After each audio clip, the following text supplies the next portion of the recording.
Hi everyone, welcome back to chemistry tactics. So हमने ना last class में OMC की दो चीज़ें कंप्लीट की थी, दो प्रोसेस कंप्लीट किए थे, एक तो वेकर प्रोसेस और एक ऑक्सो प्रोसेस, जिसको हम हाइड्रोफॉर्माइलेशन प्रोसेस भी कहते हैं।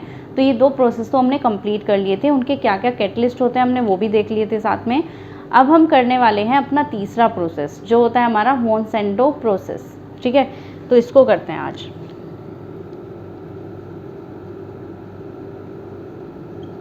मोनसेंटो प्रोसेस ये इम्पोर्टेंट है, इम्पोर्टेंट तो सारे ही हैं ये प्रोसेस। ठीक है, तो मोनसेंटो प्रोसेस क्या होता है इसकी बात करते हैं अब। ये हमारा ना क्या क्या बनाता है, देखो ये हमारा एसिटिक एसिड बनाने के काम आता है मिथेनॉल से। This is the industrial process, industrial Monsanto process लिखो इसमें।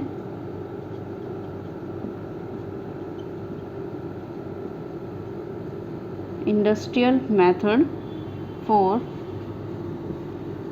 The production of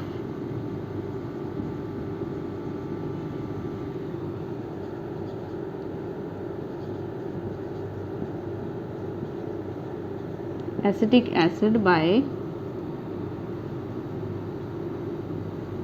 alcohol.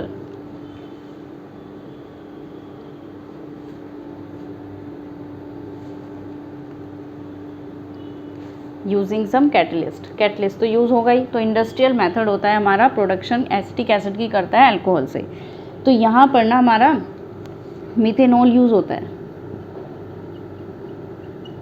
Methanol है हमारा अल्कोहल, मिथेनॉल यूज़ हुआ। साथ में हमारा कार्बोनिलेशन, कार्बोनिल ग्रुप और एक कैटलिस्ट आ जाएगा, यहाँ से बन जाएगा हमारा एसिटिक एसिड। ठीक है, अब यहाँ पर कैटलिस्ट क्या यूज़ होगा,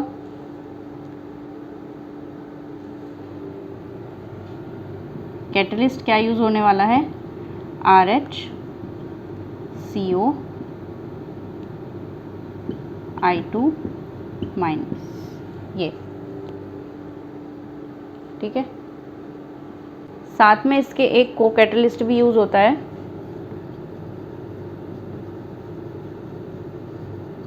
और वो होता है हमारा HI। ठीक है, को कैटलिस्ट होता है HI और कैटलिस्ट होता है हमारा रोडियम का। ठीक है,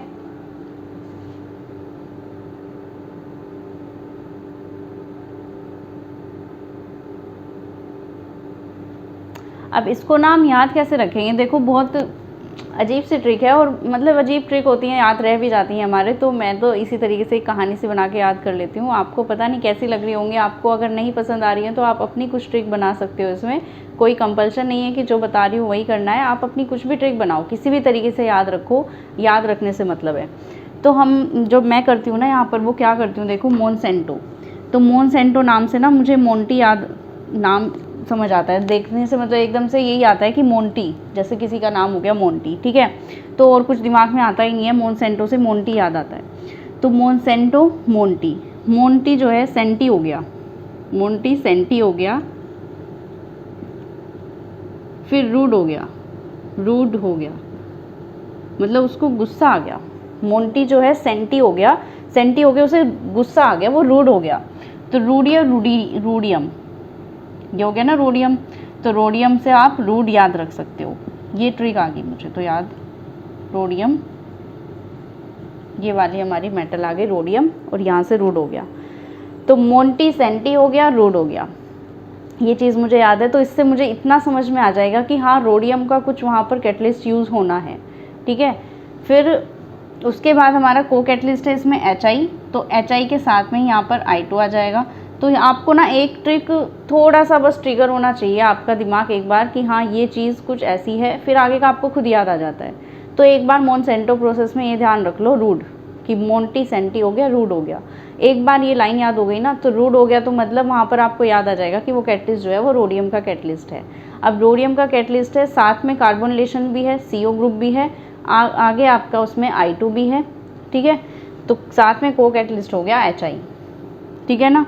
इसी तरीके से आपने ऑक्सो प्रोसेस पढ़ा था, ऑक्सो O, तो उसमें हमने CO वाला कैटलिस्ट लिया था, तो CO वाला क्या था, FCO CO4 उसमें लिया था। वेकर प्रोसेस का तो सबसे ईजी है, वॉक कर पैदल चल, वो पैलेडियम वाला।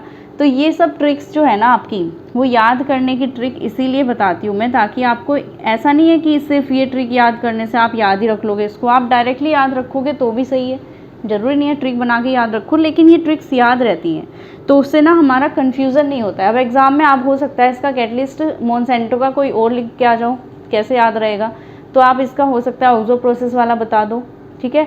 तो ये चीज़ें थोड़ा सा आपको ट्रिगर होना चाहिए। और यहाँ पर ना ज़्यादातर मैच द फॉलोइंग करके हमारा क्वेश्चन आता है, उसमें ये यूज़ हो जाते हैं, ठीक है। वहाँ पर हमारा एक तरफ सारे प्रोसेस दे देंगे, दूसरी तरफ सारे कैटलिस्ट दे देंगे, आपको मैच करना होगा कि कौन सा कैटलिस्ट किसका है। तो वहाँ पर तो आपको ये ट्रिक टैक्टिक बहुत काम आने वाली है, इनसे आपको एकदम से याद आ जाएगा, ठीक है ना। चलो अब इसकी मैकेनिज्म देख लेते हैं। देखो सबसे पहले हमारी बात हो रही थी अल्कोहल की कि CH3OH हमारा अल्कोहल है, अल्कोहल से एसिटिक एसिड बनाने हैं। तो अल्कोहल का काम है सबसे पहले इससे रिएक्शन कराएंगे इससे को कैटलिस्ट की, जिससे हमें मिल जाएगा CH3I एंड H2O। तो इतना सा काम हुआ है को कैटलिस्ट का। तो कभी कभी क्वेश्चन डायरेक्ट आ जाता है कि को कैटलिस्ट का क्या काम है मोनसेंटो प्रोसेस में, को कैटलिस्ट क्या करता है। तो को कैटलिस्ट अल्कोहल्स को चेंज करता है इनटू मिथाइल आयोडाइड, ठीक है, CH3I में कन्वर्ट कर देता है, तो ये इसका काम होता है। फिर अब ये जो CH3I है, अब इस HI का काम तो हो गया ख़त्म, इतना सा ही काम था इसका, तो थोड़ा सा अमाउंट चाहिए इसका बस कि इसको कन्वर्ट कर दें। अब जो होना है वो इस CH3I से ही होना है, ठीक है। तो अब इसकी रिएक्शन कैसे करेंगे हम, जो हमारा पूरा आपने कैटलिस्ट लिया है, अभी बताया था रोडियम CO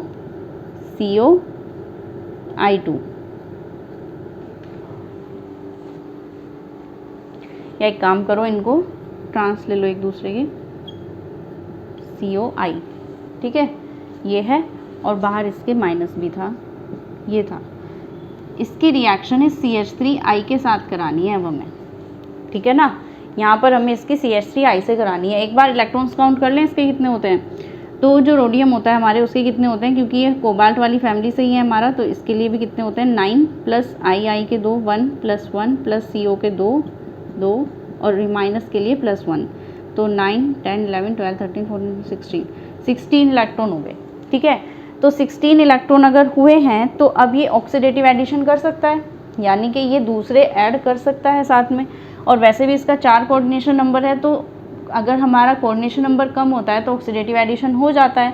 तो यहाँ पर CH3I क्या है हमारा, आपको पोलर दिख रहा है यहाँ पर, ये प्लस माइनस है अलग अलग, तो पोलर है ये। जब पोलर आता है तो क्या होता है हमारा ट्रांस एडिशन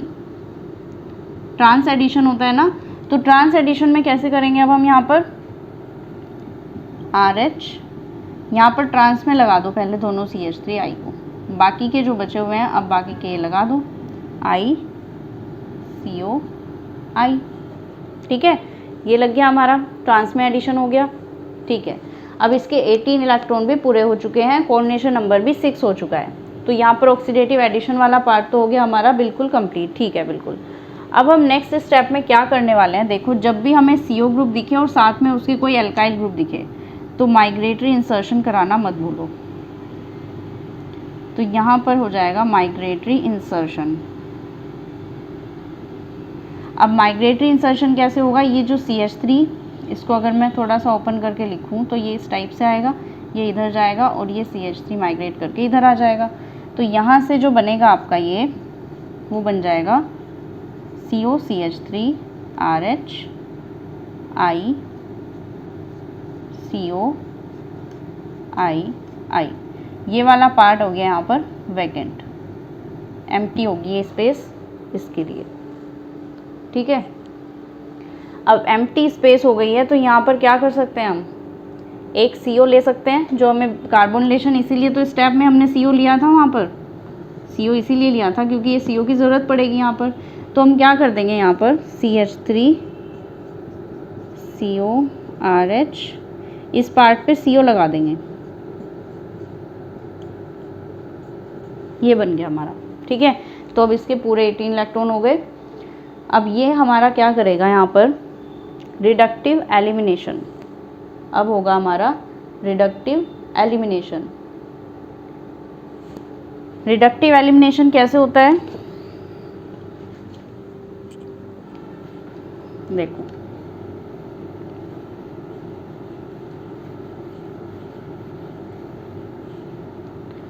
यहाँ पर कर लेते हैं इसको, रिडक्टिव एलिमिनेशन।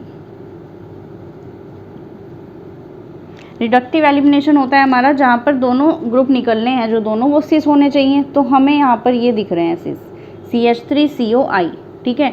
ये हम यहाँ से निकाल देंगे अलग, CH3COI प्लस ये वाला ग्रुप कौन सा है हमारा, जो अभी हमने लिया था RH CO2I2,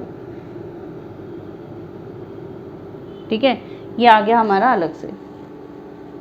तो हमें तो इससे मतलब है, हमारे पास जो ये आ गया है हमारा सिस, दोनों सिस थे, ये अलग से निकाल दिए हैं, तो हमें इससे मतलब है। इसकी रिएक्शन H2 से करा दो, वाटर से। वाटर से रिएक्शन कराने पे क्या होगा, ये हमारा एसिटिक एसिड में कन्वर्ट हो जाएगा, CH3COOH, और साथ में HI जो है हमारा वापस निकल जाएगा। तो जो HI का अमाउंट हमने लिया था चेंज करने के लिए, वो वापस आ गया। तो मेन चीज़ तो हमें ये चाहिए था, CH3COH, वही हमें यहाँ पर मिल चुका है। तो कैसे कैसे रिएक्शंस हुई हैं, सबसे पहले तो हमारा यहाँ पर ऑक्सीडेटिव एडिशन हुआ है, यहाँ पर ऑक्सीडेटिव एडिशन हुआ है, फिर हमारा माइग्रेटरी इंसर्शन हुआ है, फिर हमारा रिडक्टिव एलिमिनेशन हुआ है।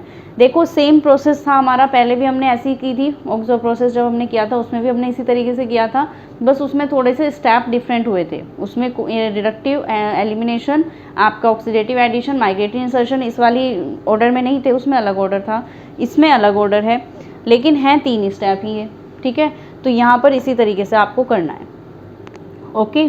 तो यहाँ पे आपका आ गया एसिटिक एसिड, यही हमें यहाँ पर निकालना था। अब इसमें ना एक बहुत ही इम्पोर्टेंट सा क्वेश्चन होता है कि जो हमारा रेट डिटरमाइनिंग स्टेप है इसमें, वो क्या होता है। रेट डिटरमाइनिंग स्टेप बताओ, इसमें डायरेक्टली पूछ लेते हैं, क्वेश्चन आया हुआ भी है प्रीवियस ईयर में कि रेट डिटरमाइनिंग स्टेप कौन सा होता है मोनसेंटो प्रोसेस में, ये बता दो। तो ये वाला जो स्टेप होता है ना, जब हमारा CH3I ऐड होता है स्टार्टिंग का, ये हमारा रेट डिटरमाइनिंग स्टेप होता है, ठीक है। Addition of CH3I is called rate determining step, ठीक है ना। सबसे पहला स्टेप जो है ये रेट डिटरमाइनिंग होता है, ओके, ठीक है।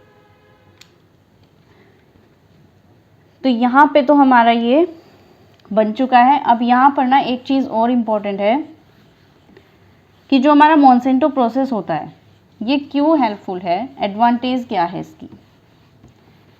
तो एक तो इसकी एडवांटेज ये है कि ये हमारा बहुत फास्टली बना देता है एसिटिक एसिड, ठीक है। एसिटिक एसिड का जो यील्ड मिलती है ना हमें, वो बहुत ज़्यादा मिलती है। तो हमें तो यही चाहिए कि हमें यील्ड ज़्यादा मिले, जो भी प्रोडक्ट हमें मिल रहा है वो ज़्यादा मिलना चाहिए हमारा, ठीक है। तो यहाँ पर फास्ट रिएक्शंस होती हैं, रिएक्टेंट जल्दी से कंज्यूम होता है, जिससे हमारा प्रोडक्ट जो है जल्दी बनता है, ठीक है ना। एक तो इसका ये एडवांटेज हो गया। लेकिन जैसे जैसे एडवांटेज होते हैं हमारे, डिसएडवांटेजेस भी साथ में होते हैं। तो यहाँ पर डिसएडवांटेज क्या होगा, एक तो हमने अभी यहाँ पर रोडियम का कॉम्प्लेक्स लिया है, तो रोडियम होती है एक्सपेंसिव, अभी हमने देखा था, तो इसलिए हमने ऑक्सो में तो उसको लिया नहीं था, लेकिन यहाँ पर हमारे पास ऑप्शन नहीं है कुछ, तो इसलिए हमें यहाँ पर यही लेना पड़ेगा। तो यहाँ पर हमने RH को ले लिया, एक्सपेंसिव भले ही हो लेकिन हमें लेना पड़ गया, तो ये इसका एक डिसएडवांटेज समझ लो हो गया। दूसरा, जो हम यहाँ पर यूज़ करते हैं को कैटलिस्ट, जो हम को कैटलिस्ट यूज़ करते हैं ना, आपका हाइड्रोजन ये आयोडाइड, तो ये जो आयोडाइड होता है ना, कोरोजन करता है हमारे इक्विपमेंट्स का, कोरोजन ऑफ इक्विपमेंट्स। तो इक्विपमेंट्स जल्दी ख़राब होंगे भाई, जो हमारे इक्विपमेंट्स होते हैं उनका कोरोजन करता है। तो कोरोजन करने की वजह से क्या होता है, ये हमारा ये एक इसका डिसएडवांटेज हो गया, ठीक है। ये आएगा नहीं, जनरली बता रही हूँ मैं बस कि डिसएडवांटेज ये हो जाता है कि एक्सपेंसिव होती है और आयोडाइड से कोरोजन होता है हमारे इक्विपमेंट्स का, तो इसलिए ये जो प्रोसेस होता है ना, ये थोड़ा सा मतलब डिसएडवांटेज इसका होता है, पर एडवांटेज भी है क्योंकि ये हमारा बहुत हाई अमाउंट से, हाई यील्ड से हमारा प्रोडक्ट बनाता है, ठीक है।